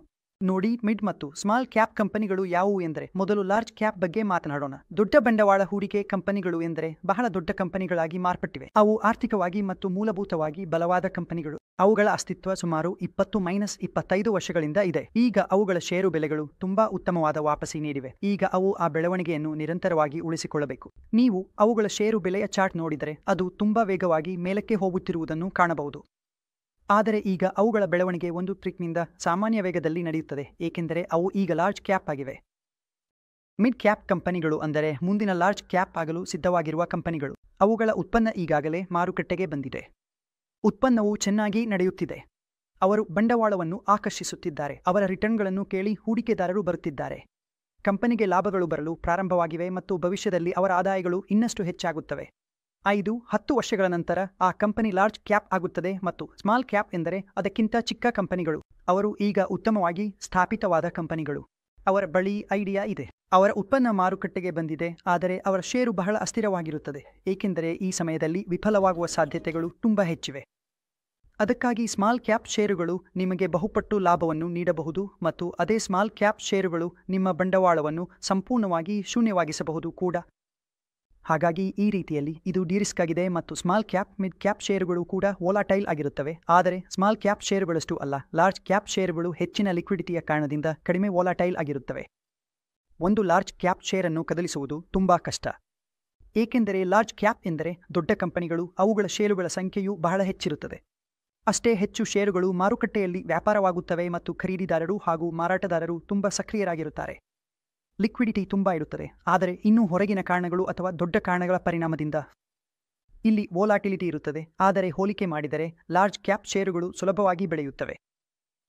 ಸಾಮಾನ್ಯ ವೇಗದಲ್ಲಿ ಅವುಗಳು ಬೆಳೆಯುತ್ತವೆ ಮತ್ತು ಮಿಡ್ ಕ್ಯಾಪ್ ಷೇರುಗಳು ಸ್ವಲ್ಪ ಹೆಚ್ಚು ವೋಲಾಟೈಲ್ ಆಗಿವೆ. ಆದರೆ ಅತ್ಯಂತ ವೋಲಾಟೈಲ್ ಆಗಿರುವವುಗಳು ಕೆಲವು ಷೇರುಗಳು ಮತ್ತು ಸ್ಟಾಕ್ಸ್. ಹಾಗಾಗಿ ನಾವು ಅರ್ಥ ಮಾಡಿಕೊಳ್ಳಬೇಕು ಮಾರುಕಟ್ಟೆಯಲ್ಲಿ ಇವುಗಳ ಚಲನೆ ಹೇಗೆ ನಡೆಯುತ್ತದೆ ಎಂಬುದನ್ನು. ಡೆರಿವೇಟಿವ್ಗಳೊಂದಿಗೆ ಸಂಬಂಧಿಸಿದ ಅಪಾಯಗಳು. ಒಂದು ಮ್ಯೂಚುವಲ್ ಫಂಡ್ ಕಂಪನಿ ಸೆಬಿ ಮತ್ತು ಆರ್ಬಿಐಯಿಂದ ಡೆರಿವೇಟಿವ್ಗಳಲ್ಲಿ ಹೂಡಿಕೆ ಮಾಡಲು ಅನುಮತಿ ಕೇಳಿದರೆ ಮತ್ತು ಅವರಿಗೆ ಅನುಮತಿ ಸಿಕ್ಕರೆ ನಿರ್ದಿಷ್ಟ ಮಟ್ಟಿಗೆ ಅವರು ಡೆರಿವೇಟಿವ್ಗಳಲ್ಲಿ ಹೂಡಿಕೆ ಮಾಡಬಹುದು. ಆದರೆ ಸ್ನೇಹಿತರೆ, ನಾನು ನಿಮಗೆ ಹೇಳಬೇಕಾಗಿದೆ, ಡೆರಿವೇಟಿವ್ಗಳು ದೊಡ್ಡ ನಾಶದ ಆಯುಧಗಳಂತೆ ಇವೆ, ಏಕೆಂದರೆ ಡೆರಿವೇಟಿವ್ಗಳಲ್ಲಿ ಲಿವರೇಜ್ ಪೋರ್ಷನ್ ಇರುತ್ತದೆ. ಅದಕ್ಕಾಗಿಯೇ ಫಂಡ್ ಮ್ಯಾನೇಜರ್ಗಳು ಇದರಲ್ಲಿ ಹಣ ಹೂಡುವುದಿಲ್ಲ. ಅವರು ಕೇವಲ ಬೈ ಅಂಡ್ ಹೋಲ್ಡ್ ತಂತ್ರವನ್ನು ಅನುಸರಿಸುತ್ತಾರೆ. ಅದಕ್ಕಾಗಿಯೇ ಡೆರಿವೇಟಿವ್ಗಳಲ್ಲಿ ಮ್ಯೂಚುವಲ್ ಫಂಡ್ಗಳಲ್ಲಿ ಹಣ ಹೂಡಲಾಗುವುದಿಲ್ಲ. ಆದರೆ ಕೆಲವು ಮಟ್ಟಿಗೆ ನೀವು ಮತ್ತು ಆರ್ಬಿಐಯ ಅನುಮತಿ ಪಡೆದುಕೊಂಡರೆ ಮತ್ತು ನಿಮಗೆ ಸಿಗುತ್ತದಾದರೆ ನೀವು ಸ್ವಲ್ಪ ಹೂಡಿಕೆ ಮಾಡಬಹುದು. ಈಗ ಡೆಟ್ ಫಂಡ್ಗಳಿಗೆ ಸಂಬಂಧಿಸಿದ ಅಪಾಯಗಳ ಬಗ್ಗೆ ಮಾತಾಡೋಣ. ಮೊದಲು ಬರುವುದು ಮರುಹೂಡಿಕೆ ಅಪಾಯ. ನೋಡಿ, ಈಗ ವಿಡಿಯೋ ಆರಂಭದಲ್ಲಿ ನಾನು ನಿಮಗೆ ರೀಇನ್ವೆಸ್ಟ್ಮೆಂಟ್ ರಿಸ್ಕ್ ಎಂದರೆ ಏನು ಎಂದು ಹೇಳಿದ್ದೆ. ನಮ್ಮ ಬಳಿ ಬರುತ್ತಿರುವ ಕ್ಯಾಶ್ ಫ್ಲೋಗಳ ಸರಣಿ ಇದೆ. ಅವುಗಳನ್ನು ಹಿಂದಿನ ಟಿಎನ್ನಲ್ಲಿ ಹೂಡಲು ಸಾಧ್ಯವಿಲ್ಲದಿರುವುದು, ಅಂದರೆ ನಾವು ಮೊದಲು ಯಾವ ಟಿಎನ್ನಲ್ಲಿ ಹೂಡಿದ್ದೆವೋ ಅದರಲ್ಲಿ ಮತ್ತೆ ಹೂಡಲು ಸಾಧ್ಯವಿಲ್ಲದಿದ್ದರೆ ಇದನ್ನೇ ನಾವು ರೀಇನ್ವೆಸ್ಟ್ಮೆಂಟ್ ರಿಸ್ಕ್ ಎನ್ನುತ್ತೇವೆ. ಬಾಂಡ್ನಲ್ಲಿ ನಮಗೆ ಕ್ಯಾಶ್ ಫ್ಲೋಗಳ ಸರಣಿ ಸಿಗುತ್ತದೆ. ಆ ಕ್ಯಾಶ್ ಫ್ಲೋಗಳನ್ನು ಮತ್ತೆ ಅದೇ ದರದಲ್ಲಿ ಹೂಡಲು ಸಾಧ್ಯವಾಗದಿರುವುದು. ಮಾರುಕಟ್ಟೆಯಲ್ಲಿ ಬಡ್ಡಿ ದರಗಳು ಕೆಳಗೆ ಬಂದಿದ್ದರೆ ಇದನ್ನೇ ರೀಇನ್ವೆಸ್ಟ್ಮೆಂಟ್ ರಿಸ್ಕ್ ಎನ್ನುತ್ತಾರೆ. ಅದಾದ ಮೇಲೆ ಬರುತ್ತದೆ ಇಂಟರೆಸ್ಟ್ ರೇಟ್ ರಿಸ್ಕ್. ನಾನು ವಿಡಿಯೋದಲ್ಲಿ ನಿಮಗೆ ತುಂಬಾ ಚೆನ್ನಾಗಿ ವಿವರಿಸಿದ್ದೇನೆ. ಬಾಂಡ್ ಬೆಲೆ ಮತ್ತು ಮಾರುಕಟ್ಟೆಯ ಬಡ್ಡಿ ದರಗಳ ನಡುವೆ ವಿರುದ್ಧ ಸಂಬಂಧವಿದೆ. ಹಾಗಾಗಿ ಬಡ್ಡಿ ದರಗಳು ಏರುತ್ತಿದ್ದರೆ ಬಾಂಡ್ ಬೆಲೆಗಳು ಕೆಳಗೆ ಬರುತ್ತವೆ. Why service rating migration risk ಎಂದರೆ ಯಾವುದೇ ಡೆಟ್ ಸೆಕ್ಯೂರಿಟಿಗೆ ಒಂದು ರೇಟಿಂಗ್ ಇರುತ್ತದೆ. SSSನಿಂದ ಡಿವರೆಗೆ SSS ಅನ್ನು ಅತ್ಯಂತ ಸುರಕ್ಷಿತವೆಂದು ಪರಿಗಣಿಸಲಾಗುತ್ತದೆ ಮತ್ತು ಡಿ ಎಂದರೆ ಡಿಫಾಲ್ಟ್. ಹಾಗಾಗಿ ಇದರ ಮಧ್ಯದಲ್ಲಿ ರೇಟಿಂಗ್ ಇರುತ್ತದೆ. ನಾವು ಯಾವುದೇ ಡೆಟ್ ಸೆಕ್ಯೂರಿಟಿಯಲ್ಲಿ ಹೂಡಿಕೆ ಮಾಡುತ್ತಿದ್ದಾಗ, ಉದಾಹರಣೆಗೆ ಅದರ ರೇಟಿಂಗ್ ಎ ಅಥವಾ A+ ಆಗಿರಬಹುದು ಮತ್ತು ಅವಧಿಯಲ್ಲಿ ಅದರ ರೇಟಿಂಗ್ ಡೌನ್ಗ್ರೇಡ್ ಆಗಬಹುದು. ಹಾಗಾದರೆ ಮತ್ತೆ ನಾವು ಆ ರಿಸ್ಕ್ ಅನ್ನು ಎದುರಿಸಬೇಕಾಗುತ್ತದೆ. ಆ ರಿಸ್ಕ್ ನಮಗೆ ಆ ಸೆಕ್ಯೂರಿಟಿಯಲ್ಲಿ ಬರುತ್ತದೆ. ಹೀಗಾಗಿ ಇದನ್ನು ರೇಟಿಂಗ್ ಮೈಗ್ರೇಷನ್ ರಿಸ್ಕ್ ಎಂದು ಕರೆಯಲಾಗುತ್ತದೆ. ಇದರಲ್ಲಿ ರಿಸ್ಕ್ ಏನು? ಇದು ಕ್ರೆಡಿಟ್ ಡಿಫಾಲ್ಟ್ ರಿಸ್ಕ್ ಆಗಿದೆ. ಉದಾಹರಣೆಗೆ ಡಿ ಎಂದರೆ ಬೋರೋವರ್ ಪ್ರಿನ್ಸಿಪಲ್ ಮತ್ತು ಇಂಟರೆಸ್ಟ್ ಪಾವತಿಗಳನ್ನು ಡಿಫಾಲ್ಟ್ ಮಾಡಿದರೆ, ಅಂದರೆ ಹಣ ಪಡೆದವನು ನಿಮ್ಮ ಪ್ರಿನ್ಸಿಪಲ್ ಅಥವಾ ಬಡ್ಡಿ ಪಾವತಿಯನ್ನು ಕೊಡಲು ಸಾಧ್ಯವಾಗದಿದ್ದರೆ ಇದು ರಿಸ್ಕ್ ಆಗಿದೆ. ಹಾಗಾಗಿ ನಾವು ಡಿ ಕಡೆಗೆ ಹೋಗುತ್ತಾ ಹೋದಂತೆ ಆ ರಿಸ್ಕ್ ಹೆಚ್ಚುತ್ತಾ ಹೋಗುತ್ತದೆ. ಹಾಗಾಗಿ ಯಾವುದೇ ರೇಟಿಂಗ್ನಲ್ಲಿ ಡಿಫಾಲ್ಟ್ ಆದರೆ ಅದರ ಬಹಳ ದೊಡ್ಡ ಪರಿಣಾಮ ಆ ನಿರ್ದಿಷ್ಟ ಡೆಟ್ ಸೆಕ್ಯೂರಿಟಿಯ ಮೇಲೆ ಬೀರುತ್ತದೆ. ಈಗ ಕ್ರೆಡಿಟ್ ರಿಸ್ಕ್ ಬಗ್ಗೆ ಮಾತಾಡೋಣ. ಇಶ್ಯೂರ್ನ ಬಡ್ಡಿ ಮತ್ತು ಮೂಲಧನ ಪಾವತಿಗಳನ್ನು ಪಾವತಿಸುವ ಸಾಮರ್ಥ್ಯವು ಬಹಳ ಮುಖ್ಯವಾದ ಅಂಶವಾಗಿದೆ. ಒಬ್ಬ ಇಶ್ಯೂರ್ ಅಥವಾ ಡೆಟ್ ಸೆಕ್ಯೂರಿಟಿಯನ್ನು ಹೊರತಂದವನು ಬಡ್ಡಿ ಪಾವತಿ ಅಥವಾ ಮೂಲಧನ ಪಾವತಿಯಲ್ಲಿ ಡಿಫಾಲ್ಟ್ ಮಾಡಿದಾಗ ಅಥವಾ ಮಾಡಲು ಸಾಧ್ಯವಿದ್ದಾಗ ಅದನ್ನು ನಾವು ಕ್ರೆಡಿಟ್ ರಿಸ್ಕ್ ಎಂದು ಕರೆಯುತ್ತೇವೆ. ನಾವು ಬಡ್ಡಿ ಸಿಗುತ್ತಿಲ್ಲ ಅಥವಾ ಮೂಲಧನ ಪಾವತಿ ಕೂಡ ಹಿಂದಿರುಗಿಲ್ಲ ಎಂದು ಹೇಳುವಾಗ ಅದು ಕ್ರೆಡಿಟ್ ರಿಸ್ಕ್ ಆಗುತ್ತದೆ. ನಾನು ನಿಮಗೆ ಹೇಳಿದಂತೆ ಒಂದು ರೇಟಿಂಗ್ ಡಿ ಕಡೆಗೆ ಹೋಗುತ್ತಾ ಇದ್ದರೆ ಕ್ರೆಡಿಟ್ ರಿಸ್ಕ್ ಹೆಚ್ಚಾಗುತ್ತಾ ಹೋಗುತ್ತದೆ ಅಥವಾ ಇಶ್ಯೂರ್ನ ಬಡ್ಡಿ ಮತ್ತು ಮೂಲಧನ ಪಾವತಿಗಳನ್ನು ನೀಡಲು ಅಸಾಧ್ಯತೆ ಹೆಚ್ಚಾಗುತ್ತಾ ಹೋಗುತ್ತದೆ. SSS ಅನ್ನು ಅತ್ಯಂತ ಸುರಕ್ಷಿತವೆಂದು ಪರಿಗಣಿಸಲಾಗುತ್ತದೆ, ಅಂದರೆ ನಮಗೆ ಮೂಲಧನವು ಮರಳಿ ಸಿಗುತ್ತದೆ ಮತ್ತು ಬಡ್ಡಿದರವು ಮರಳಿ ಸಿಗುತ್ತದೆ. ಆದ್ದರಿಂದ ಆ ಸುರಕ್ಷಿತತೆಯಲ್ಲಿಯೂ ಈ ರಿಸ್ಕ್ ಇದೆ. ಇದನ್ನು ಕ್ರೆಡಿಟ್ ರಿಸ್ಕ್ ಎಂದು ಕರೆಯಲಾಗುತ್ತದೆ. ಈಗ ನಾವು ಸಿಸ್ಟಮ್ಯಾಟಿಕ್ ಮತ್ತು ಅನ್ಸಿಸ್ಟಮ್ಯಾಟಿಕ್ ರಿಸ್ಕ್ ಬಗ್ಗೆ ಮಾತಾಡೋಣ. ಸಿಸ್ಟಮ್ಯಾಟಿಕ್ ಅಂದರೆ ಮಾರ್ಕೆಟ್ ರಿಸ್ಕ್ ಮತ್ತು ಅನ್ಸಿಸ್ಟಮ್ಯಾಟಿಕ್ ರಿಸ್ಕ್ ಅನ್ನು ಹೇಳಲಾಗುತ್ತದೆ. ಕಂಪನಿಗೆ ಸಂಬಂಧಿಸಿದ ರಿಸ್ಕ್ ಇದನ್ನು ಡೈವರ್ಸಿಫೈ ಮಾಡಬಹುದು ಮತ್ತು ಇದನ್ನು ಶೂನ್ಯದವರೆಗೆ ಡೈವರ್ಸಿಫೈ ಮಾಡಬಹುದು. ಆದ್ದರಿಂದ ಅನ್ಸಿಸ್ಟಮ್ಯಾಟಿಕ್ ರಿಸ್ಕ್ ಅನ್ನು ನಾವು ಸಂಪೂರ್ಣವಾಗಿ ಶೂನ್ಯದವರೆಗೆ ಡೈವರ್ಸಿಫೈ ಮಾಡಬಹುದು. ಹಾಗಾಗಿ ಈ ಪ್ರಶ್ನೆ ಬರಬಹುದು, ಅನ್ಸಿಸ್ಟಮ್ಯಾಟಿಕ್ ರಿಸ್ಕ್ನ ದಿನಾಂಕ. ರಿಸ್ಕ್ ಅನ್ನು ಶೂನ್ಯದವರೆಗೆ ಡೈವರ್ಸಿಫೈ ಮಾಡಬಹುದು ಎಂಬುದು ಸತ್ಯ ಅಥವಾ ಸುಳ್ಳು ಎಂದು ಕೇಳಿದರೆ ನೀವು ಸತ್ಯ ಎಂದು ಉತ್ತರಿಸಬೇಕು. ನಾವು ಪಡೆಯುವ ರಿಟರ್ನ್ ನಮಗೆ ಸಿಸ್ಟಮ್ಯಾಟಿಕ್ ರಿಸ್ಕ್ನಿಂದ ಬರುತ್ತದೆ. ಅದು ನಾವು ತೆಗೆದುಕೊಂಡಿರುವ ಸಿಸ್ಟಮ್ಯಾಟಿಕ್ ರಿಸ್ಕ್. ಈಕ್ವಿಟಿಯಲ್ಲಿ ಹೂಡಿಕೆ ಮಾಡಿ ಅದೇ ರಿಸ್ಕ್ ತೆಗೆದುಕೊಳ್ಳುವುದಕ್ಕಾಗಿ ಹೂಡಿಕೆದಾರರಿಗೆ ಪರಿಹಾರ ಕಂಪೆನ್ಸೇಷನ್ ಸಿಗುತ್ತದೆ. ಅದನ್ನು ನಾವು ಸಿಸ್ಟಮ್ಯಾಟಿಕ್ ರಿಸ್ಕ್ ಎಂದು ಕರೆಯುತ್ತೇವೆ. ಇದನ್ನು ಆರ್ಥಿಕ ರಿಸ್ಕ್, ಇಕಾನಾಮಿಕ್ ರಿಸ್ಕ್ ಎಂದು ಹೇಳುತ್ತಾರೆ. ನಿಮ್ಮ ಸೆಕ್ಯೂರಿಟಿ ಸಂಪೂರ್ಣ ಆರ್ಥಿಕ ವ್ಯವಸ್ಥೆಯ ಮೇಲೆ ಅವಲಂಬಿತವಾಗಿರುತ್ತದೆ. ಅದರ ಮೇಲೆ ಪರಿಣಾಮ ಬರುವುದನ್ನು ನೀವು ಡೈವರ್ಸಿಫೈ ಮಾಡಲಾಗದು. ಅದಕ್ಕಾಗಿಯೇ ವ್ಯವಸ್ಥಿತ ಅಪಾಯವನ್ನು ಮಾರುಕಟ್ಟೆ ಅಪಾಯ ಎಂದು ಕರೆಯಲಾಗುತ್ತದೆ. ಅಂದರೆ ಕೋವಿಡ್ ಬಂದಂತೆ ಮಾರುಕಟ್ಟೆಯಲ್ಲಿ ಯಾವುದೇ ಅಪಾಯ ಬಂದರೆ ಮಾರುಕಟ್ಟೆ ಕುಸಿಯುತ್ತದೆ. ಆದ್ದರಿಂದ ದಿನಾಂಕವನ್ನು ವ್ಯವಸ್ಥಿತ ಅಪಾಯ ಎಂದು ಕರೆಯಲಾಗುತ್ತದೆ. ಇದನ್ನು ವೈವಿಧ್ಯಗೊಳಿಸಲಾಗುವುದಿಲ್ಲ. ನೀವು ಅದನ್ನು ಡೈವರ್ಸಿಫೈ ಮಾಡಲಾಗದು. ಆದರೆ ನಿರ್ದಿಷ್ಟ ರಿಸ್ಕ್ ಎಂದರೆ ಒಂದು ಕಂಪನಿಯಲ್ಲಿ ಯಾವುದೇ ನಿರ್ದಿಷ್ಟ ರಿಸ್ಕ್ ಇದ್ದರೆ ಆ ಕಂಪನಿಯನ್ನು ನಿಮ್ಮ ಪೋರ್ಟ್ಫೋಲಿಯೋದಲ್ಲಿ ಸೇರಿಸರೆ ಆ ರಿಸ್ಕ್ ಅನ್ನು ನೀವು ಡೈವರ್ಸಿಫೈ ಮಾಡಬಹುದು. ಹೀಗಾಗಿ ಕಂಪನಿ ಸ್ಪೆಸಿಫಿಕ್ ರಿಸ್ಕ್ ನಮ್ಮದು ಶೂನ್ಯವಾಗಬಹುದು, ಡೈವರ್ಸಿಫೈ ಮಾಡಬಹುದು. ಆದರೆ ಮಾರುಕಟ್ಟೆ ರಿಸ್ಕ್ ಅಂದರೆ ಸಿಸ್ಟಮ್ಯಾಟಿಕ್ ರಿಸ್ಕ್ ಅನ್ನು ಡೈವರ್ಸಿಫೈ ಮಾಡಲಾಗದು. ಮತ್ತು ನಾವು ಸಿಸ್ಟಮ್ಯಾಟಿಕ್ ರಿಸ್ಕ್ ಅನ್ನು ಬೀಟಾ ಮೂಲಕ ಲೆಕ್ಕ ಹಾಕುತ್ತೇವೆ. ಅದನ್ನು ಮುಂದಿನ ಭಾಗದಲ್ಲಿ ನಾವು ಅರ್ಥ ಮಾಡಿಕೊಳ್ಳೋಣ. ಈಕ್ವಿಟಿ ಸ್ಕೀಮ್ಸ್ನ ಕಾರ್ಯಕ್ಷಮತೆಯನ್ನು ಪ್ರಭಾವಿಸುವ ಅಂಶಗಳು. ಈಗ ನಾವು ಯಾವ ಅಂಶಗಳು ಈಕ್ವಿಟಿ ಸ್ಕೀಮ್ಸ್ನ ಕಾರ್ಯಕ್ಷಮತೆಯನ್ನು ಪ್ರಭಾವಿಸುತ್ತವೆ ಎಂಬುದನ್ನು ಚರ್ಚಿಸೋಣ. ಮೊದಲಿಗೆ ಬರುತ್ತದೆ ಸ್ಟಾಕ್ ಆಯ್ಕೆ.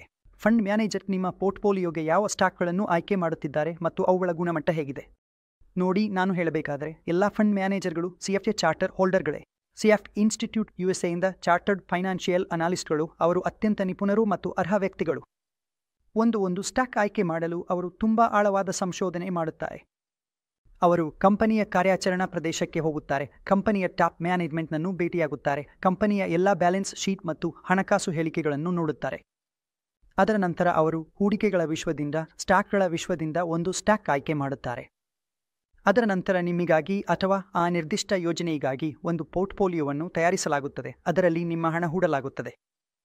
ಹೀಗಾಗಿ ಈ ರೀತಿಯಲ್ಲಿ ನಿಮ್ಮ ಹೂಡಿಕೆಗಳನ್ನು ಫಂಡ್ ಮ್ಯಾನೇಜರ್ ನಿರ್ವಹಿಸುತ್ತಾರೆ. ಹೀಗಾಗಿ ನೀವು ನೋಡಬೇಕಾದ ಅಂಶಗಳು ಎಂದರೆ ಮ್ಯೂಚುವಲ್ ಫಂಡ್ ಯೋಜನೆಯ ಕಾರ್ಯಕ್ಷಮತೆ. ಅದು ಬಹಳಷ್ಟು ಅವಲಂಬಿತವಾಗಿರುತ್ತದೆ ಯಾವ ರೀತಿಯ ಗುಣಮಟ್ಟದ ಸ್ಟಾಕ್ಗಳನ್ನು ಆಯ್ಕೆ ಮಾಡಲಾಗಿದೆ ಎಂಬುದರ ಮೇಲೆ.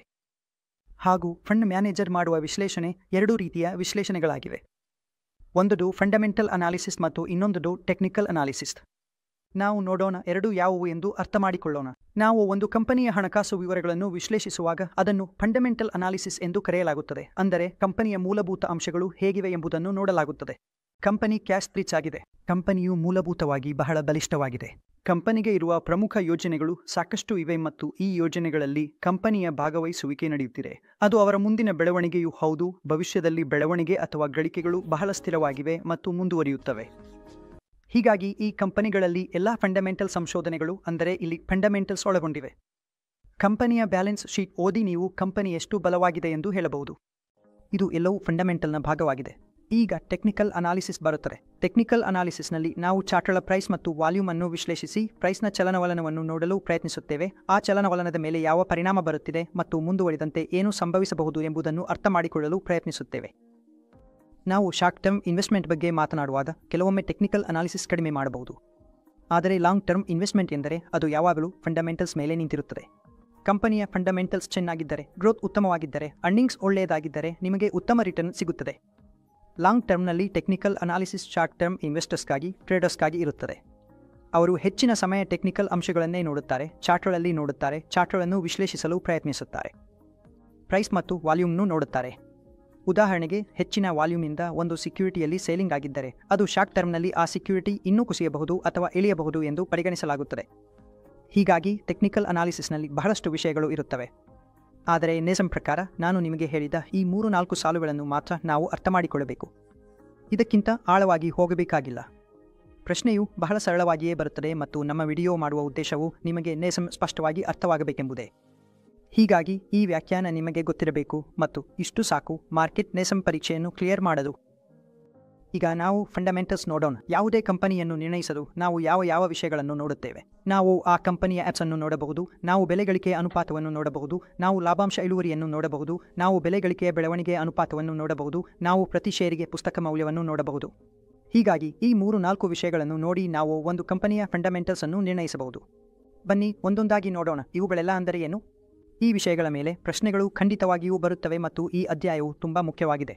ಈ ಅಧ್ಯಾಯದಿಂದ 8-10 ಪ್ರಶ್ನೆಗಳು ಬರಬಹುದು. 12-13% ಅಂದರೆ 12-13 ಪ್ರಶ್ನೆಗಳು ಕೂಡ ಈ ಅಧ್ಯಾಯದಿಂದ ಬರುತ್ತವೆ. ಹಾಗಾಗಿ ನಾನು ಇಂದು ನಿಮಗೆ ಹೇಳುತ್ತಿರುವ ಪ್ರತಿಯೊಂದು ವಿಷಯವನ್ನು ತುಂಬಾ ಗಮನದಿಂದ ನೀವು ಅರ್ಥ ಮಾಡಿಕೊಳ್ಳಬೇಕು, ಏಕೆಂದರೆ ಇದು ಬಹಳ ಮುಖ್ಯವಾದ ಅಧ್ಯಾಯ. ಬನ್ನಿ ಯಾವ ಮೂಲಭೂತ ಅಂಶಗಳನ್ನು ನಾವು ಕಂಪನಿಯಲ್ಲಿ ನೋಡಬೇಕು ಮತ್ತು ಆ ಆಧಾರದ ಮೇಲೆ ಕಂಪನಿಯಲ್ಲಿ ಹೂಡಿಕೆ ಮಾಡಬಹುದು ಎಂಬುದನ್ನು ಅರ್ಥ ಮಾಡಿಕೊಳ್ಳೋಣ. ಮೊದಲನೆಯದಾಗಿ ಬರುತ್ತದೆ EPS EPS ಅಂದರೆ ಇರ್ನಿಂಗ್ಸ್ ಪರ್ ಶೇರ್. ಇದು ನೆಟ್ ಪ್ರಾಫಿಟ್ ಆಫ್ಟರ್ ಟ್ಯಾಕ್ಸ್ ಅನ್ನು ಔಟ್ಸ್ಟ್ಯಾಂಡಿಂಗ್ ಶೇರ್ಗಳ ಸಂಖ್ಯೆಯಿಂದ ಭಾಗಿಸಿದಂತೆ ಲೆಕ್ಕ ಹಾಕಲಾಗುತ್ತದೆ.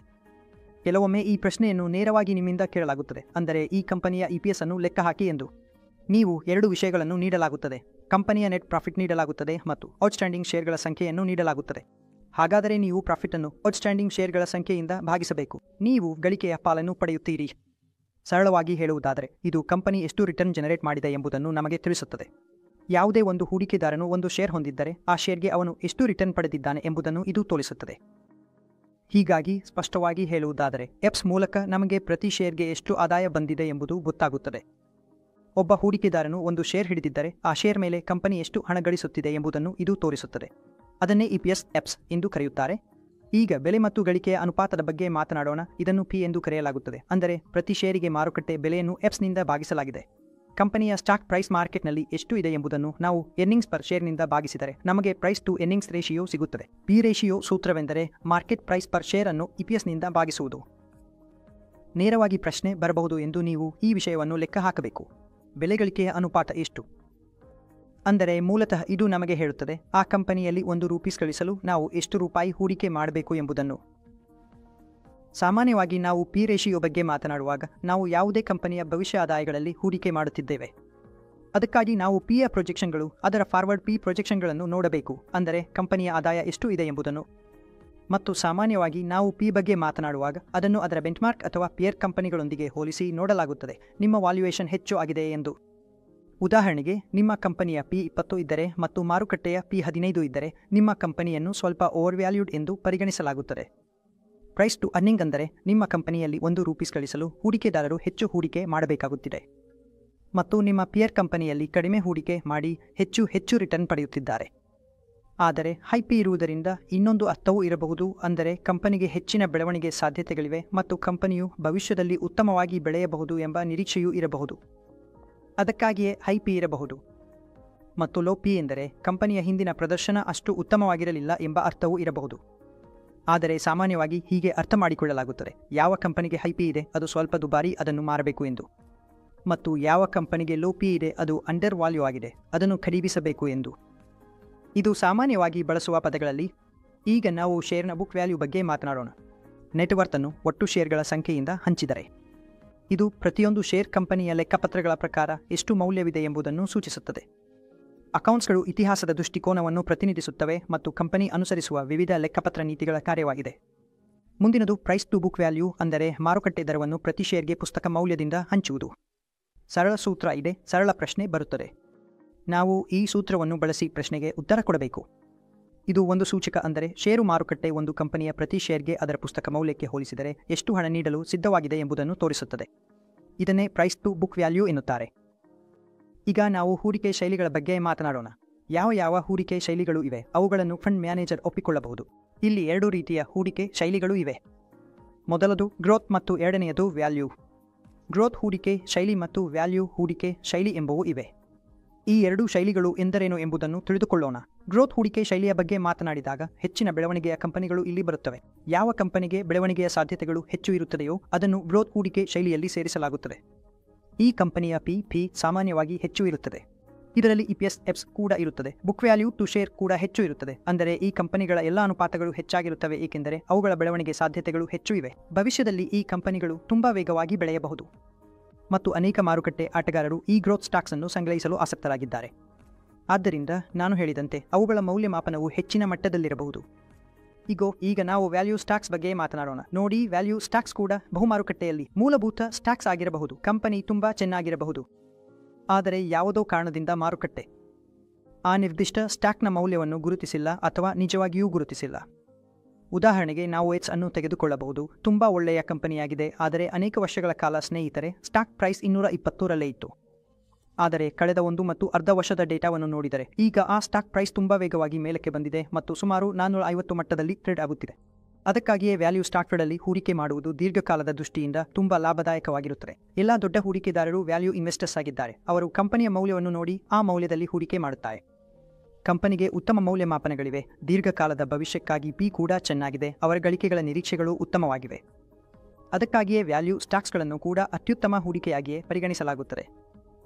ಇವುಗಳೇ ಹೂಡಿಕೆ ಶೈಲಿಗಳು, ಗ್ರೋತ್ ಮತ್ತು ವ್ಯಾಲ್ಯೂ.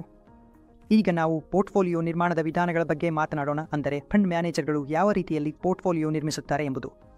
ಅದು 2 ರೀತಿಯಲ್ಲಿ ಆಗುತ್ತದೆ. ಒಂದು ಬಾಟಮ್ ಅಪ್ ಮತ್ತು ಇನ್ನೊಂದು ಟಾಪ್ ಡೌನ್ ವಿಧಾನ.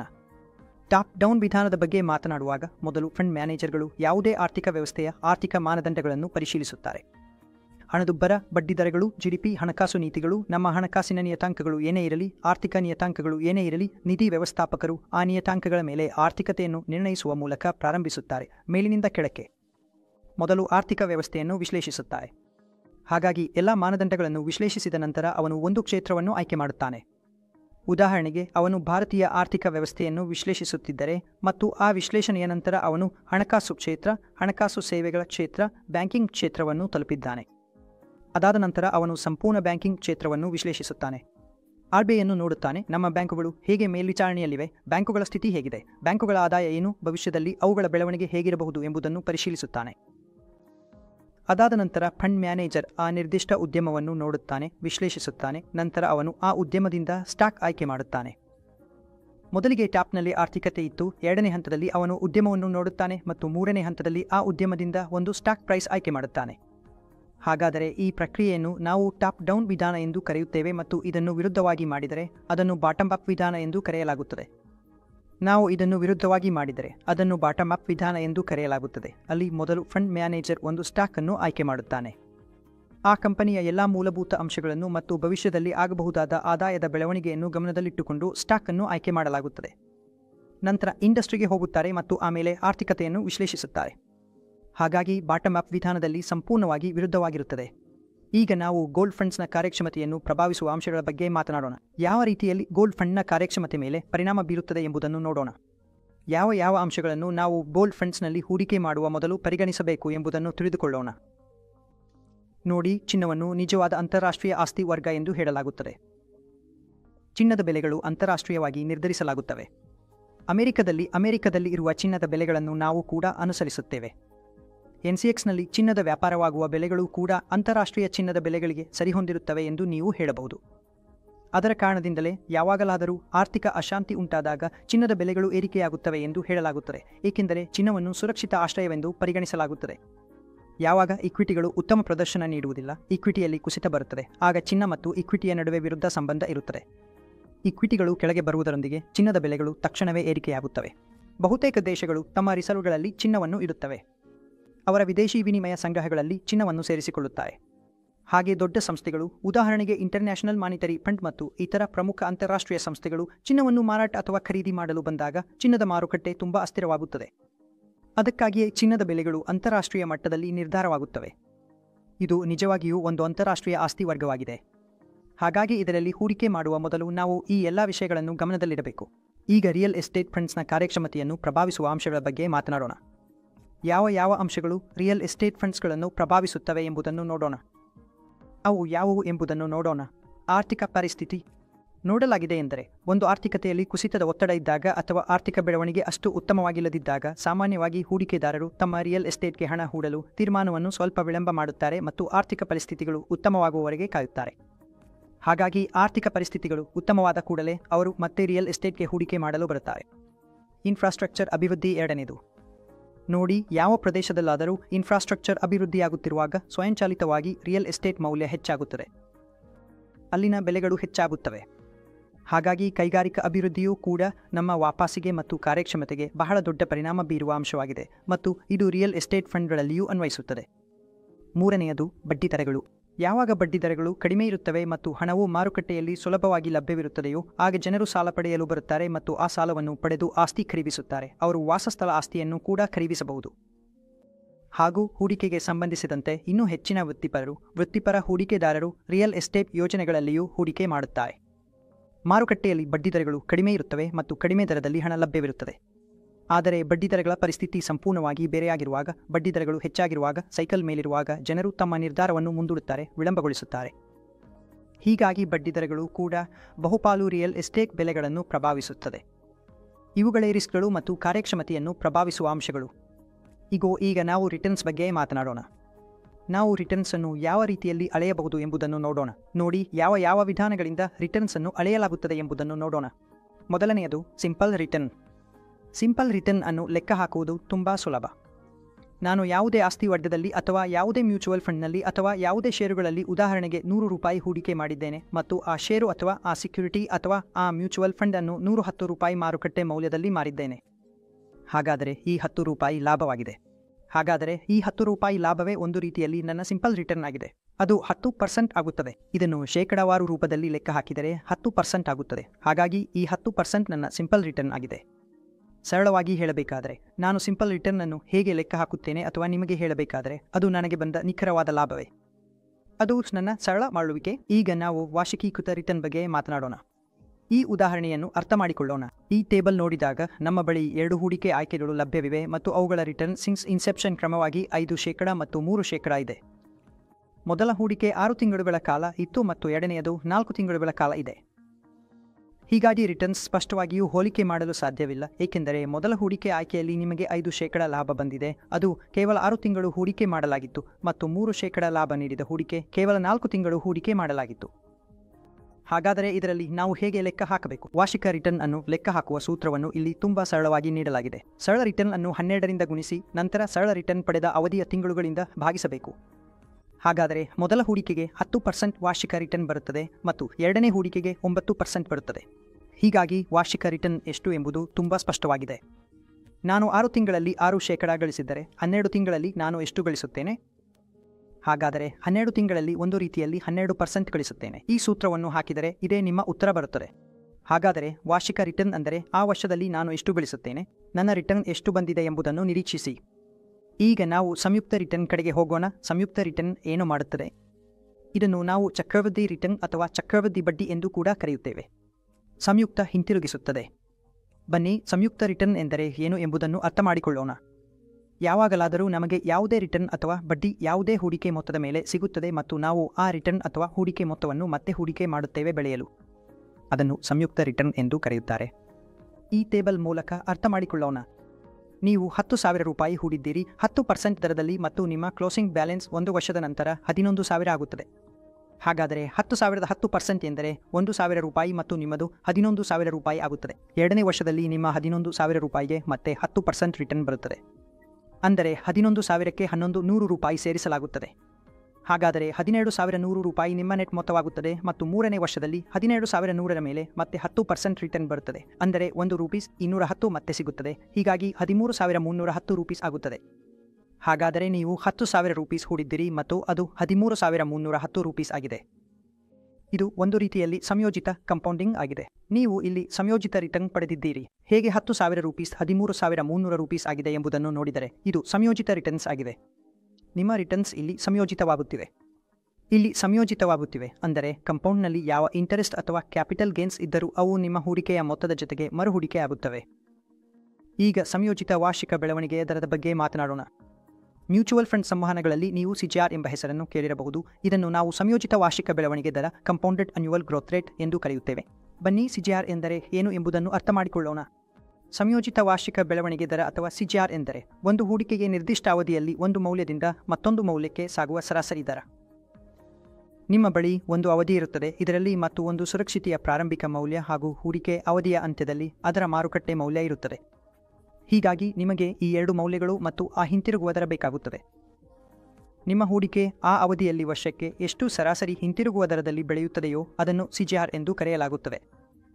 ಉದಾಹರಣೆಗೆ, ಒಂದು ಸ್ಟಾಕ್ ಬೆಲೆ ₹100 ರಿಂದ ₹121ಗೆ 2 ವರ್ಷಗಳಲ್ಲಿ ಏರಿದರೆ ಅದರ ಸಿಜಿಆರ್ 10% ಆಗಿರುತ್ತದೆ. ಅಂದರೆ ₹100 ಮೊದಲ ವರ್ಷದ ನಂತರ ₹110 ಆಗುತ್ತದೆ ಮತ್ತು ನಂತರ ಆ ₹110 ಮತ್ತೆ 10% ದರದಲ್ಲಿ ಬೆಳೆಯುವುದರಿಂದ ಅದು ₹121 ಆಗುತ್ತದೆ. ಹಾಗಾದರೆ ಈ ದರವೇನು ಅಂದರೆ ಸರಾಸರಿ ದರ. ನಿಮ್ಮ ಮಾರುಕಟ್ಟೆ ಯಾವ ದರದಲ್ಲಿ ಬೆಳೆಯುತ್ತಿದೆ ಆ ದರವನ್ನು ನಾವು ಸಿಜಿಆರ್ ಎಂದು ಕರೆಯುತ್ತೇವೆ. ಇವುಗಳೇ ರಿಟರ್ನ್ಗಳ ಮಾಪಕಗಳು. ಈಗ ನಾವು ರಿಸ್ಕ್ನ ಮಾಪಕಗಳ ಬಗ್ಗೆ ಮಾತನಾಡೋಣ. ನಾವು ಗಣಿತಶಾಸ್ತ್ರೀಯವಾಗಿ ರಿಸ್ಕ್ ಅನ್ನು ಹೇಗೆ ಲೆಕ್ಕ ಹಾಕುತ್ತೇವೆ ಎಂಬುದನ್ನು ನೋಡೋಣ. ಮೊದಲಿಗೆ ಬರುತ್ತದೆ ವೇರಿಯನ್ಸ್.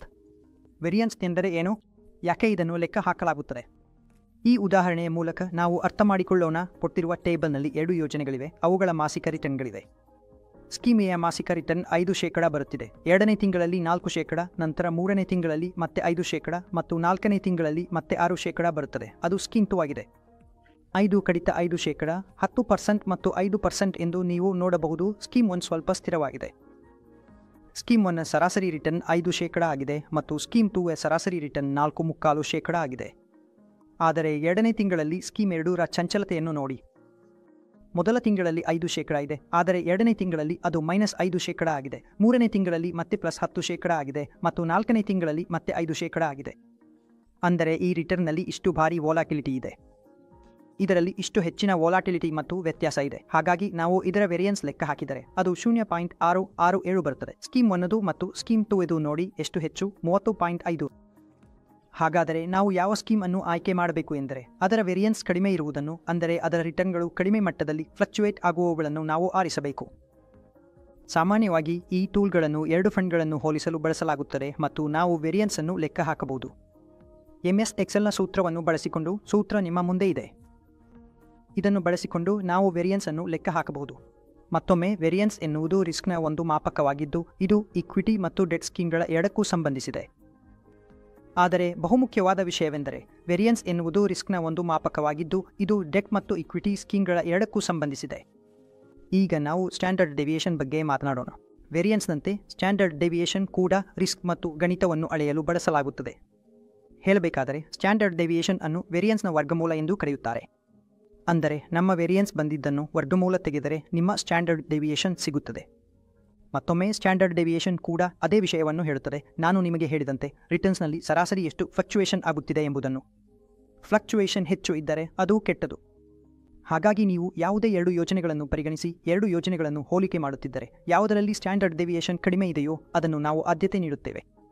ಯಾವ ಯೋಜನೆಯ ಸ್ಟ್ಯಾಂಡರ್ಡ್ ಡೆವಿಯೇಷನ್ ಹೆಚ್ಚು ಇದೆಯೋ ಅಂದರೆ ಅವುಗಳ ಸರಾಸರಿ ಮೌಲ್ಯದಿಂದ ರಿಟರ್ನ್ಗಳು ಹೆಚ್ಚು ಫ್ಲಕ್ಚುಯೇಟ್ ಆಗುತ್ತಿವೆ ಮತ್ತು ಅದು ಹೆಚ್ಚು ಅಪಾಯಕಾರಿಯಾಗಿದೆ. ಆದ್ದರಿಂದ ಸ್ಟ್ಯಾಂಡರ್ಡ್ ಡೆವಿಯೇಷನ್ ಕಡಿಮೆ ಇರುವ ಫಂಡ್ ಅನ್ನು ನಾವು ಹೂಡಿಕೆಗೆ ಪರಿಗಣಿಸುತ್ತೇವೆ. ಈಗ ನಾವು ಮಾದರಿತ ಅವಧಿ ಮಾಡಿಫೈಡ್ ಡ್ಯೂರೇಷನ್ ಬಗ್ಗೆ ಮಾತನಾಡೋಣ. ಮಾಡಿಫೈಡ್ ಡ್ಯೂರೇಷನ್ ಎಂದರೆ ಡೆಟ್ ಪೋರ್ಟ್ಫೋಲಿಯೋ ಅಥವಾ ಡೆಟ್ ಸೆಕ್ಯೂರಿಟಿಯು ಬಡ್ಡಿದರಗಳಲ್ಲಿ ಬರುವ ಬದಲಾವಣೆಗೆ ಎಷ್ಟು ಸಂವೇದನಾಶೀಲವಾಗಿರುತ್ತದೆ ಎಂಬುದನ್ನು ಅಳೆಯುತ್ತದೆ. ಮಾಡಿಫೈಡ್ ಡ್ಯೂರೇಷನ್ ಹೆಚ್ಚು ಇದ್ದರೆ ಅದು ಇಂಟರೆಸ್ಟ್ ರೇಟ್ ಬದಲಾಗುವಾಗ ಅಷ್ಟು ಹೆಚ್ಚು ಅಸ್ಥಿರವಾಗಿರುತ್ತದೆ. ಮಾಡಿಫೈಡ್ ಡ್ಯೂರೇಷನ್ ಕಡಿಮೆ ಇದ್ದರೆ ಬಡ್ಡಿದರ ಬದಲಾಗುವಾಗ ಅದು ಅಷ್ಟು ಕಡಿಮೆ ಅಸ್ಥಿರವಾಗಿರುತ್ತದೆ. ಉದಾಹರಣೆಗೆ ಒಂದು ಉದಾಹರಣೆಯಿಂದ ಅರ್ಥ ಮಾಡಿಕೊಳ್ಳೋಣ. ಯಾವುದೇ ಯೋಜನೆಯ ಮಾಡಿಫೈಡ್ ಡ್ಯೂರೇಷನ್ 3 ವರ್ಷಗಳಾಗಿದ್ದರೆ ಮತ್ತು ಅದರ IM 10% ಆಗಿದ್ದರೆ, ಮಾಡಿಫೈಡ್ ಡ್ಯೂರೇಷನ್ 3 ವರ್ಷಗಳಾಗಿದ್ದು IM 10% ಆಗಿದೆ ಮತ್ತು ಆರ್ಥಿಕತೆಯಲ್ಲಿ ಬಡ್ಡಿದರಗಳು 1% ಇಳಿಯುತ್ತವೆ ಎಂದಾದರೆ ನಿಮಗೆ ಸಂಪೂರ್ಣ ಮಾಡಿಫೈಡ್ ಡ್ಯೂರೇಷನ್ ಸೇರಿಸಲಾಗುತ್ತದೆ. ಅಂದರೆ ನಿಮ್ಮ IM 10 ಆಗಿದ್ದರೆ ಅದಕ್ಕೆ 3 ವರ್ಷಗಳ ಮಾಡಿಫೈಡ್ ಡ್ಯೂರೇಷನ್ ಅನ್ನು ಸಂಪೂರ್ಣವಾಗಿ ಸೇರಿಸಲಾಗುತ್ತದೆ ಮತ್ತು ನಿಮ್ಮ ಹೊಸ IM 13 ಆಗುತ್ತದೆ. ಮತ್ತು ಬಡ್ಡಿದರಗಳು 0.5 ರಿಂದ ಇಳಿಯುತ್ತವೆ ಎಂದಾದರೆ 3 ವರ್ಷಗಳ ಮಾಡಿಫೈಡ್ ಡ್ಯೂರೇಷನ್ನ ಅರ್ಧವನ್ನು ನೀವು ಸೇರಿಸಬಹುದು. ಅಂದರೆ 10ಕ್ಕೆ 0.5 ಸೇರಿಸಲಾಗುತ್ತದೆ ಮತ್ತು ನಿಮ್ಮ ಹೊಸ IM 11.5 ಆಗುತ್ತದೆ. ಹಾಗೆ ಇದೇ ರೀತಿಯಲ್ಲಿ ನೀವು ಬಡ್ಡಿದರಗಳು ಏರಿದಾಗ ಈ ಗಣಿತವನ್ನು ಹಿಂತಿರುಗಿಸಬಹುದು. ಅಂದರೆ ಬಡ್ಡಿದರಗಳು ಏರಿದಾಗ ಮಾಡಿಫೈಡ್ ಡ್ಯೂರೇಷನ್ ಹೇಗೆ ಪರಿಣಾಮ ಬೀರುತ್ತದೆ ಎಂಬುದನ್ನು ನೋಡಬಹುದು. 1% ಬಡ್ಡಿದರ ಏರಿಕೆಗೆ 10ರ ಮಾಡಿಫೈಡ್ ಡ್ಯೂರೇಷನ್ನಿಂದ 3 ಕಡಿಮೆಯಾಗುತ್ತದೆ. ಪೂರ್ಣ ಮಾಡಿಫೈಡ್ ಡ್ಯೂರೇಷನ್ ಅನ್ನು YTIನಿಂದ ಕಡಿತ ಮಾಡಲಾಗುತ್ತದೆ. ಹೀಗಾಗಿ ಹೊಸ YTIM 7% ಆಗುತ್ತದೆ. ಹೀಗಾಗಿ ಈ ಸಂದರ್ಭದಲ್ಲಿ ನೀವು ನೋಡಬೇಕಾದದ್ದು ಎಂದರೆ ಮಾಡಿಫೈಡ್ ಡ್ಯೂರೇಷನ್ ಹೇಗೆ ಬಡ್ಡಿದರಗಳೊಂದಿಗೆ ನಿಮ್ಮ ಡೆಟ್ ಸೆಕ್ಯೂರಿಟಿಯ ಮೇಲೆ ಪರಿಣಾಮ ಬೀರುತ್ತದೆ ಎಂಬುದು. ಮಾಡಿಫೈಡ್ ಡ್ಯೂರೇಷನ್ ಎಷ್ಟು ಹೆಚ್ಚು ಇರುತ್ತೋ ಅಷ್ಟು ಹೆಚ್ಚು ಪರಿಣಾಮ ನಿಮ್ಮ ಡೆಟ್ ಸೆಕ್ಯೂರಿಟಿಯ YTIM ಮೇಲೆ ಬೀರುತ್ತದೆ. ಹಾಗಾದರೆ ಗೈಸ್, ಈ ಅಧ್ಯಾಯದಿಂದ ಇಷ್ಟೇ ರಿಸ್ಕ್ ಮತ್ತು ರಿಟರ್ನ್ ಅಧ್ಯಾಯ. ಈ ಅಧ್ಯಾಯದಲ್ಲಿ ಎಲ್ಲವೂ ಇದೇ ವಿಷಯಗಳೇ ಇದ್ದವು.